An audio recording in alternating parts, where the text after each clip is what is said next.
I think most of you know that I am a software engineer by trade. That's my day job. I'm going to just talk about software security, and the reason you might care about what I'm talking about is because it does pertain to risk. And I hope that for some of you for whom this is not your thing, and you've been hearing terms like the network update, and you've been hearing like hacking and risk and stuff, I hope that this will demystify it for you a little bit. And I'm going to start by giving a fake investor presentation for a fake company called Global Money Systems. And this is their investor pitch deck. They have this app, their fake money transfer app, and it will revolutionize fake payments. Why is this thing so special? Well, it will work on any device. So you can play it on your computer or use it on your computer, on your tablet, on your phone, anything like that to transfer money. And it facilitates seamless payments to other users. But most importantly is this: you can use this thing completely offline. You don't even need an internet connection. And this is great because, this will work anywhere. Spend less time paying, more time living. So we have this character who's going to be kind of the hero of our story. His name is Henrik. And that's him, pictured down here. That's Henrik. Actually, the color most associated with Henrik is green. So I'm going to circle Henrik in green here. And Henrik is hungry. And so he's going to go to one of his favorite restaurants, which is, of course, Chick-fil-A. Of course, Chick-fil-A is a modern system, and they accept this payment via this app. So these two apps scan each other's QR code. They don't even need to talk to a server. And Henrik is spending $31 because he bought 4 chicken sandwiches. And so this app knows that Chick-fil-A has $389 in their account. Henrik's got $100 in his account. So we're going to subtract 31 from Henrik, add 31 to Chick-fil-A. And so these are the new balances. So after everything is updated, Chick-fil-A now has $420 in their account. Henrik has $69. Everything is going according to plan here. Henrik gets home. He's got his Chick-fil-A, and he's enjoying a wonderful chicken sandwich dinner. He is super happy by this situation. And yeah, he comes to realize, of course, that the new Chick-fil-A fries are terrible, but that is a whole different talk, and we're just not going to go into this one in detail. Meanwhile, the other character in our story here is named Berenice, and Berenice is a hacker. And so Berenice is in their lair, and they're reading about this new GMS app. And they say, I wonder, can I use debugging software and modify the application's memory? And so Berenice goes in and modifies the memory and puts in $1 trillion for their balance. Berenice is hungry as well. Berenice goes to Chick-fil-A and orders 100,000 number ones. And that comes to $1 million. And Berenice pays with the GMS app, and the account balances update. Chick-fil-A has $1 million in their account. Berenice is left with a mere $999 million, just having blown $1 million on Chick-fil-A. Berenice gets home and kind of wonders how much they're going to have to eat here to eat all this food. So Berenice calls up Henrik, says, "Hey, Henrik, want to come over? I get some Chick-fil-A." Henrik, sorry, just had tacos. Anyway, the next day, there's a newspaper headline about Berenice stealing $1 trillion, and the GMS executive sitting around the boardroom table there saying, I wonder if we've got a security issue with our app. So that was a little entertaining story, hopefully entertaining, to kind of tell you there's two things that you can design a program, two security models. One is called client authoritative, the other is called server authoritative. And client authoritative basically means all the decisions are being made on your computer, and the server is just facilitating the communication, whereas server authoritative means that the decisions are made by the server, and your computer just displays to you what's going on. So the GMS app is client authoritative, and the downsides of client authoritative are that it can be manipulated by the client. So We saw Berenice give themselves $1 trillion by modifying the memory, and Chick-fil-A believed it, gave them 100,000 chicken sandwiches, and, you know, the rest is history. And the other thing that you may not have noticed, but is that Berenice had Chick-fil-A's account balance known to their app at that time. So if they went in there, they could see everybody's account balance. So that's kind of a leak of information if there's things going on that should be secret. And I can log in and look at the memory of the app and see that secret information. That's also a downside of this model. So there's another game that some of you may have heard of where the model is currently client authoritative. And that, of course, is Risk Global Domination. And so here is a screenshot that I saw in one of the Discords, and the Hammer was kind enough to give me permission to share this on the screen. You can see that Blue has quite a large stack in Argentina on turn 2. And so the way that this happened was the game state in the memory, which includes like the players and their turn order, territories, troops, where the capitals are, who has what cards, all that kind of stuff. The blue player went in, modified the memory, or possibly intercepted network packets. I don't know how they did it, but they made changes to the game state, and the server didn't validate that. And so now Blue's game state became the game state, and the game started to look like this. And I know that if you search hard enough, you can find a tool that does this. And first of all, just don't.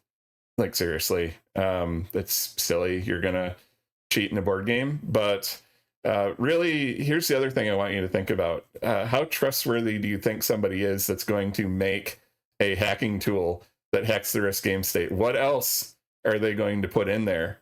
Keyboard logger? Botnet? Any of this kind of nasty stuff. If you're just running an arbitrary program from somebody you don't trust, you are putting your computer at great risk, and you shouldn't do that. What if they install malware on your system that's going to, try to hack the U.S. Department of Defense, and they track that back to your IP address? I hope you have money for a lawyer. Server authoritative is obviously the more secure way, but it can be hard. The one thing it requires is more processing power on the server, and wherever the server is, it costs money to operate. So some companies, if you're a big company, you might operate your own servers and have your own data center. That's really expensive to get started with your own data center. Smaller companies might pay a cloud provider, for example, Amazon Web Services, to operate the servers for you. It's kind of a pay-as-you-go, rent your servers sort of thing. Either of those are appropriate, but it costs you money. And if you have a company whose business model is based on one-time purchases, the way that company stays in business and has money to run those servers on an ongoing basis is to continue making new sales. So bringing in new players to a game, selling new emotes, that kind of thing. They need to keep money coming in to operate their servers. This is on Steam, and this is a post from SMG, and they're talking about the network overhaul or network update, and they are talking about their new server authoritative design. I even highlighted the word here. They're using the same words as I did. I'm not going to actually talk about the details of the Risk network update, and it's mostly because I don't know how they're doing it. I can talk to you from my perspective as a software developer about challenges that I think they will encounter, but really I'm just going to leave that to them to solve, and when they get done, for them to tell you about. And so the one thing I want to start out with, you might think, oh, I'm going soft on SMG because I've had some criticism for them. I actually am trying to, like I said, remain neutral and constructive, but they get a big heart from me on this one, because they're recognizing this need and they're working on it. And as we're going to talk about coming up soon here, it takes an incredible amount of resources to do that. And they are doing this as something that is not going to be the shiny new feature that brings in money. They're not going to say, I hope they're not going to say, if you want to play Risk server authoritative so you can't get hacked, that'll be $9.99 a month. I don't think they're doing that. And so I just want to give the big thanks to them for taking on this hard problem, and they will be deservedly proud of this when they get this done. And I want to let them be proud of it and not in any way kind of try to steal their thunder or anything. So with that said, here are a few of the challenges I think that they might run into. And so as a software, I understand a lot about pasta. Um, so by this, of course, I'm talking about spaghetti code. And they mentioned in their posts they have to rewrite a lot of their code. And if SMG is like literally every other company where I've worked at, they have parts of their code base that are, we'll just say, not the cleanest. So every company has spaghetti code somewhere. And so as a result, this isn't something that one of their developers can bang out in a day or a week or even a month. I worked for two very well-known companies that had projects trying to switch from one programming language to another for performance reasons. And these companies had hundreds of developers working on those conversions. Neither of those companies actually succeeded in those conversions fully while I was there. And to the best of my knowledge, neither of those projects is actually finished today. This is a very real thing. This is a great YouTube video. It's a commercial from the year 2000 for a company called EDS, which actually doesn't exist anymore. The commercial is they're building this plane while they're flying it. They also have a commercial about herding cats, by the way, which is awesome. But anyway, that's beside the point. So the concept of building the plane when you're flying it, they can't just shut down the current risk game, say everything's going offline for 3 months while we build the new risk with the new network update, and then please come back. They can't do that. They have to keep everything running the way it is, and they have to eventually move the existing player base, transition them onto the new stuff. And so it's a challenge to build the plane while you're flying it. We'll just leave it at that. The other aspect of server authoritative is the latency issue. And by that, we are unfortunately slaves to physics. So it wouldn't be a mage talk without some kind of astronomical reference. So we're going to talk about Betelgeuse here.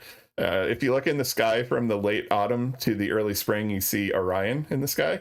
And one of the stars in Orion is called Betelgeuse, and it's 3.7 quadrillion miles from Earth, which I am going to notice is still smaller than the odds of that cap roll from my last video. But scientists believe that Betelgeuse is going to explode in a supernova within the next million or so years, and that is actually the blink of an eye in astronomical timelines. And some scientists actually believe the supernova might happen within our lifetimes. And if Betelgeuse were to blow up during our lifetimes, it would be visible from Earth, even during the day. The brightness would be that of a half moon.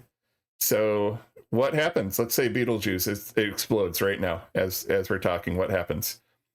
Unfortunately, we wouldn't see it because the light takes 642.5 years to travel from where Betelgeuse is located to where we are. So whoever's here in 2667 AD is going to be treated to a spectacular show, but I think most of us might be gone by then. So here on Earth, we tend to think of distances in terms of thousands of miles, not quadrillions. So let's suppose that Henrik is in San Francisco and he's playing a game on a company's game whose servers are in Amazon Web Services, and they're in the most used region, which is US East 1. That is just located outside of Washington, D.C., and that is 2,400 miles straight line distance approximately. And because of the speed of light, which is actually even slower in a fiber optic cable than it is in the vacuum of the universe, it takes 60 milliseconds for a network packet to get from San Francisco to Northern Virginia. And then, of course, to come back then, 120 millisecond round trip. And that is assuming that everything along the way has the best possible network equipment and the most optimal routing. That's like best case scenario.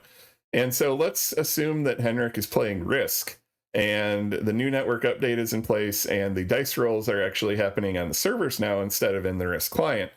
And let's assume that they perfectly optimize the code so that it only takes one round trip to do the dice roll, which they should be able to do. The server calculates the dice roll and sends the result back to that client. And as part of that is the 120 milliseconds that it took to have the packet go round trip. And we're not even considering how long it takes for the server to simulate the dice roll, which is maybe 50 to 100 milliseconds if they write really good code. So noticeable though, probably not that noticeable. Maybe seems a little laggier than before, but not really noticeable. But Let's consider a player in Australia. And so this hypothetical player, I'm calling him a Ghost No More. And everybody wants him to come back to Risk from the game that he's streaming now. And he says, okay, sure, I'll come back. I'll give it a try. And for a Ghost No More to roll the dice, the request takes 200 milliseconds to get to the server in Washington, D.C., and another 200 milliseconds to return. That's 400 milliseconds, a half second almost, due to network latency. And that's not even including the latency in the network infrastructure itself, the latency between his house and his internet service provider, the latency between his computer and his Wi-Fi. Wi-Fi adds quite a bit of latency, by the way. And all of that adds up. And if a Ghost No More starts trying to play Risk there, you might be upset. So a really fast Risk player can attack about 3 times a second. But with this update, just the network transit alone takes nearly a half a second per attack, previously 0. And 400 milliseconds times 3 is already greater than a second. We're adding a whole lot there to that time, and that doesn't even include how long it takes to click and update and all that stuff you're doing on your Risk client. So the maths don't math here. And so there would be no way with this scenario that a Ghost No More would even consider returning to Risk if this was the experience. So how do you overcome this? And the solution is creating servers around the world, and then you connect to a server that's close to you, and there's ways to route your network traffic such that that happens. For example, my Twitch stream automatically goes to a server nearer to my geography, whereas when somebody's streaming in Europe, it's going to a Twitch server in Europe for this exact same problem. So this is a map of Amazon Web Services and where they have data centers worldwide. You can see it's a lot of places. And so to overcome this problem, SMG would need a DICE server in Australia for the Australian players and a DICE server in Europe for the European players and so on. But distributing servers like that has a lot of challenges of its own. And the servers need to communicate with each other, and there's latency over those networks. And all of that stuff, how distributed systems work, are the hardest and most interesting problems in technology that we're dealing with. And trust me when I say that would be a whole different talk for a whole different audience to go into how we would solve those problems. And then one final note unique to Risk. So as unimaginable as it sounds to all of us, there are people who sole interaction with the Risk game is playing single player against bots on their mobile device. And I played against Brock in an airplane on Pass and Play, and this does not have a network connection. So how do you solve this? Well, it means that SMG needs to have the game logic also in the client devices for this particular use case, which means they've got to have 2 copies. Now, hopefully they can optimize it and share some code, but this makes it harder for them to maintain. So more work for their developers. Hope that they come up with a way to minimize the impact, but this is a further challenge for them as well. So just to wrap this one up, the move from client authoritative to server authoritative, which SMG is calling the network update or network overhaul, this will solve the hacking problem in Risk if it is properly implemented, and it should improve the reliability of connections. So those are things that I know many of us are concerned about and have wanted to see fixed. It is technically challenging for many reasons, and like I said, I give them many props for taking this on. In a perfect world, none of this would be a concern, but unfortunately, we do not live in a perfect world. Ladies and gentlemen, thank you for coming to my TED Talk.